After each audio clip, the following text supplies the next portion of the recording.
I don't think lust is the root cause of itself. Like it usually develops from something else, usually accompanies something else. For example, idolatry, for example, pride. Usually people that have a lust issue has a severe pride issue and definitely have propped up many idols for themselves. I shared a video from Pastor Velas, so he was interviewing a musician who was a producer, a former producer for Didi. I'm not sure if you watched that yet, but he talks a lot about in the music industry how the musicians, especially the guys who are the best, okay, the best musician, create music when they're high, when they're on drugs. And he says that if you want to create music that everybody loves, um, that is so intoxicating, you need to be high. You need to invite, and this is not even like those musicians are unaware of it, but they are aware of it. They are willingly bring in some demonic spirit, invite some spirit in, and then only when they're on drugs they can hear the music and then create it. So this happened to me definitely before I give my life to Jesus Christ. So I was a huge fan of not Taylor Swift, Lana Del Rey. She influenced me much more.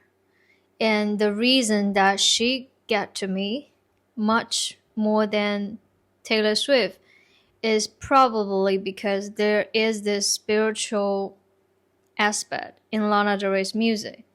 And as you know that she at the beginning she was singing in a choir. She's like the leading singer in the church, and her music have this kind of divinity.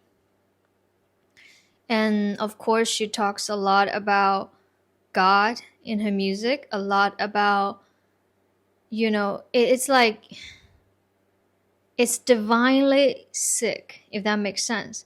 So I write in a post called Young, Wild, Free, Know You're Sad, Sick, Stupid. I analyze why her music is so intoxicating. Is that she actually knew the thing that she idolized is corrupted, is it's unholy, it's sick, it's toxic. But she willingly and unwillingly indulged in the war and its corruption and its sickness and its hopelessness and its materialism, blah, blah, blah, blah, blah. She is aware of it. And so you see that artists like that, they're very smart and very spiritual, very creative. They actually knew what they're doing. They knew they were sinking in a marshland. And, to get on that mindset or that state of creativity, they need to use some kind of drugs. They need to sin. So they need to sin to seek for inspiration to create music. They need to find inspiration in sin and iniquity, in anything that is abominations to God. But at the same time, they believe in God. Most artists will tell you, I don't believe any artist can be atheist because art and atheism cannot coexist, right? So no artists are actually atheists. And a lot of artists in the Western world are even Christians. They wear cross. Look, go search some pictures of Didi. Okay, he always wear cross, and he even dressed white in, I think it's Met Gala. And he said that, well, this is how he imagined what we will wear when we go to heaven. Unfortunately, you're not going to heaven. So a lot of artists are Christians, self-identified Christian. I will, correct that because they're not Christian. They're just self-identified Christians. And because their influence or their inspiration, their upbringing from Christianity, they twist Christianity and they misled a lot of young people who never really studied the Bible, who never really knew Jesus Christ. And that include me, and especially me coming from a non-Christian culture. I grew up in China. I don't know anything about Jesus. I only knew, he was crucified, and they say he's the savior. He saved our sin. The very basic. But I never read the Bible until 2022. So Lana Del Rey, I first listened to her music in 2013. Because of the movie The Great Gatsby, starred by Leonardo DiCaprio. So Lana Del Rey sang the Young and Beautiful, that amazing theme song. That's a beautiful song. She is a very talented artist. And I was moonstruck by her talent. And because at that time, I shared my testimony, how I left China and how I came to faith. I knew Jesus Christ through my grandma. And ever since then, I have been able to speak to God, even though I was not sure who am I speaking with. I was not sure if Jesus Christ is God, but I knew there is God, and I knew God has been leading me. So there is this desire in me to find who is the true God and what is he like. So when I listened to Lana Del Rey without any background in Christianity, in this culture, without any knowledge about the Bible, I was misled. I thought that's God. I thought that's what the truth means. I thought that's who God is. I thought that, in art and in beauty, even in sex, there is God. There is eternity. And all those things are twisted by the enemy. Lana Del Rey is different. At least to me, she stands out in a very different way from many other pop singers. So what's the problem about, Taylor Swift, or let's talk about Sabrina Carpenter actually. I don't really know her. Only listen to one song I was forced to listen to because they keep playing it in my gym. I just have to hear it, and it plays so loud. And there's one day I have to check it up. What is this song? Because, the melody sounds good. And until I check the lyric and I start laughing. So this all happened this year. I'm not looking down upon you if you like Sabrina Carpenter. I will probably like her a few years earlier, but ever since I started listening to worship music and give my life to Jesus Christ, I have the discernment to find it almost amusing and corrupted, the modern secular music. So that song is called Espresso. That song is just amusing to me because it's a perfect portray of modern young women. So that song is about a woman who there's a guy that is obsessed with her and keep calling her, and she just doesn't care, but at the same time she enjoy that he is obsessed with her. Like I said in the beginning, lust always goes with pride. So what is the major problem of that song is narcissism. And narcissism include two things. One is pride, the second is self-idolatry. When you idolize yourself, you will be lustful. And not only you will be lustful, you just use other people. You become manipulated. In Taylor Swift, it's very similar. I would say that her lyric is probably not blatantly about lust, but it's so narcissistic. It's so egoistic. It's so prideful. It's so much about that, she is this boss female dog, bad female dog, this just careless, unbothered, manipulated Jezebel spirit. So it's the same thing. And I'm not the first one to say this, but the reason that a lot of young girls are acting the way they act is because they listen too much Taylor Swift. They trying to learn from her. Just never get married and have a book of body counts and boyfriends and just dump them. You know that's just what happened to young girls this day.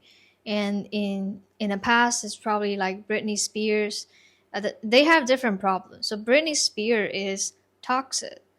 She is addicted to toxic guy. She wanted to be manipulated. She's addicted to vampire. And for the younger singer like Taylor Swift, Sabrina Carpenter, they become the toxic woman. So it's like it turns now. Britney Spears loves toxic guy, and that means that she's toxic too. So, but the younger singer, they become the toxic one. And not only that, if you keep listening to music like that, it kind of like bring you into that mindset. You want to imitate it, especially for teenager. I would say that why there's so many teenager fornicate. Why in high school, even middle school, have this party culture, have this fornication culture is because music. Because kids listen to music, they watch some film, they want to intimate. It's like they wanted to know what life is, who they are, how to be cool, and they want to explore their identity, ultimately. So they learn from the music. And for me, when I was young, there's a lot of, Chinese pop singer and some Chinese music that is also about romance. But I gotta tell you, in Asia, especially in China, music we listen to are very wholesome.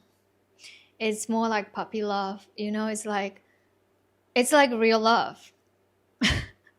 It's not about lust because it's very rare for Chinese high school student to have sex, at that young.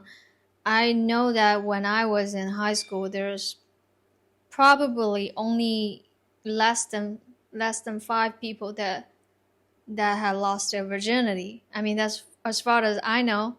Maybe there are more, but it's very, very few. It's shocking, and it's already like a top secret that I'm not supposed to know. When my friend told me that, I was so shocked. That was in high school. We were like 16, 17. So, and I think that is part of the reason, it's also because, China has more censorship. Like if you put blatant lust in the music, it's not going to pass, not even for the adult. So we don't have this rating system. And, a lot of people complain that we don't have rating system. So the censor police, they cut out a lot of sex scene when the movie go to China. Well, maybe that's a good thing, It's a good thing to some degree. And also we don't have drugs in China because it's totally illegal, all kinds of drugs. So I would say that I got lucky that I was protected from the Western teenager culture. So I didn't go down to that path.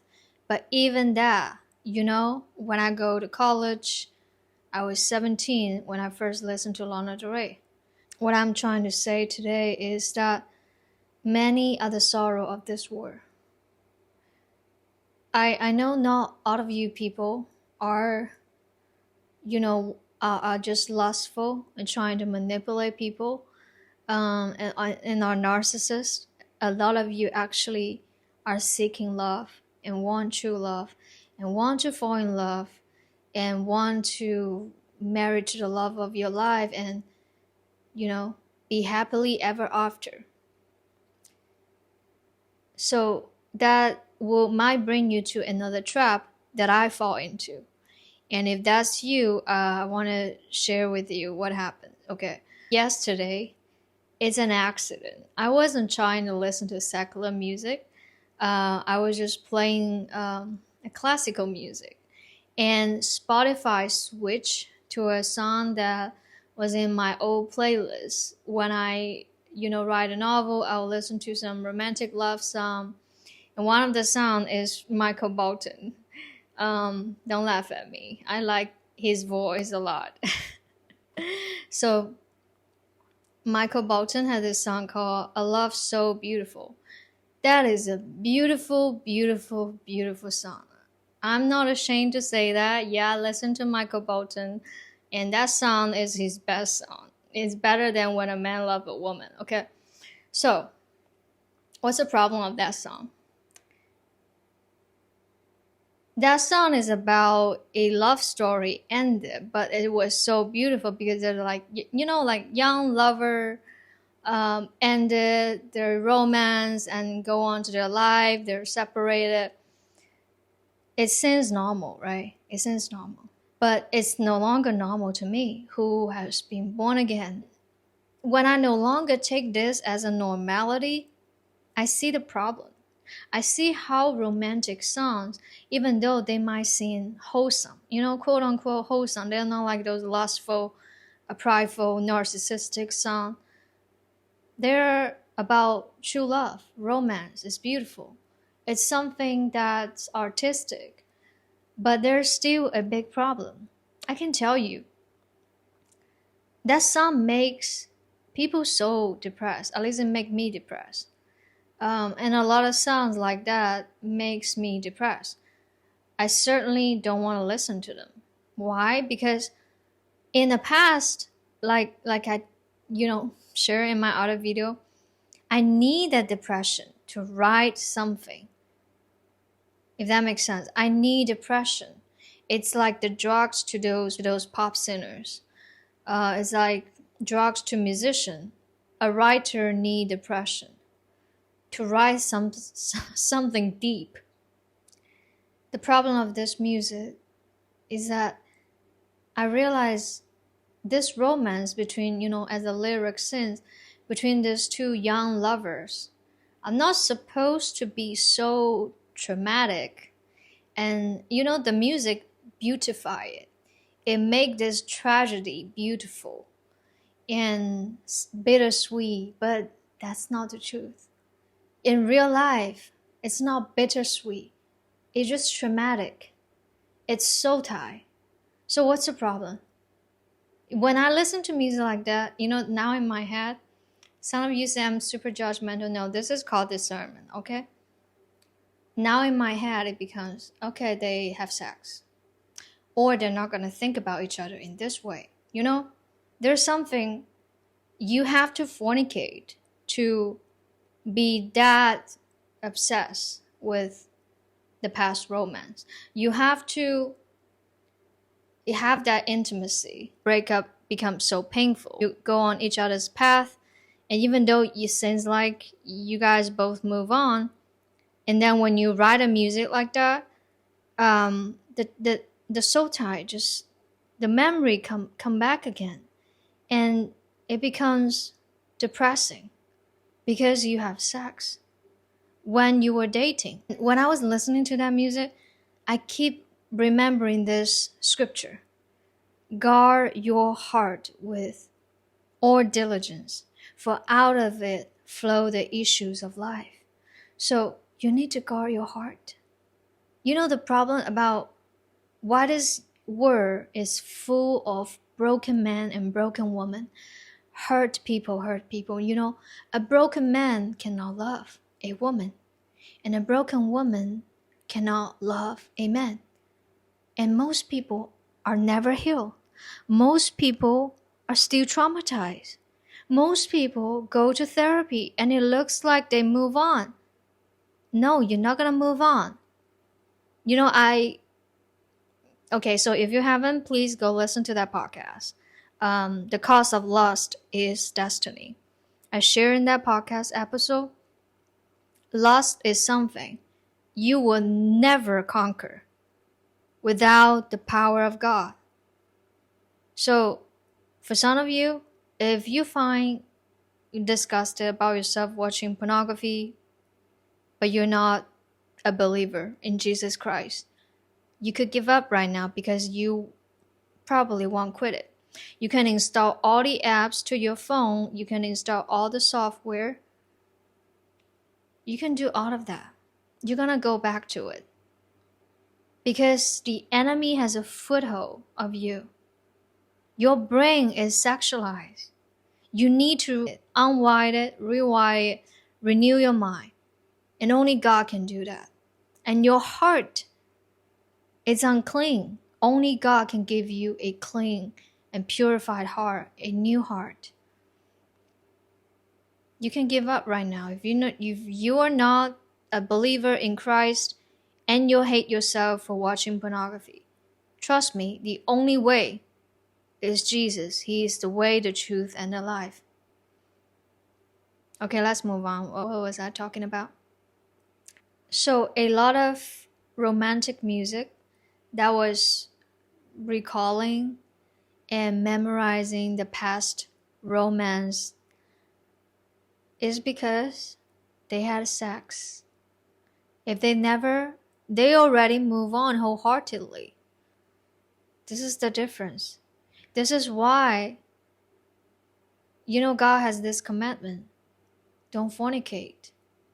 It's not to limit you. It's to protect you from all this trauma. It's to protect you from having all those heartbreak and have to deal with it for the rest of your life. And have to go to therapy and have to fail one relationship after another until one day you might realize you have a problem. That you have so many soul ties, that you are broken. Your soul is broken. And it's the same for guys. I share in my podcast episode, lust affects men in a different way as it affects women. And it's a more treacherous way because women can see its direct influence of being, promiscuous. But guys cannot because they have less emotional attachment to it. But that doesn't mean you don't have spiritual problem in that, okay? So it's different. And I elaborate in that episode. Make sure you check it out. This is why God don't want us to fornicate. Because you will carry this, we call it bittersweet memory and write a song about it when we're older. And that soul ties in you when you thought you move on to your life. And suddenly the music hit you. Suddenly you pass by a street corner. Suddenly you smell a certain scent. All of a sudden, you zoom out. And this feeling just comes up. Many are the sorrows of this world because people live in sin. David said, I am full of anxiety because of my sin. Why modern women, everyone have anxiety? Why? Because they all fornicate.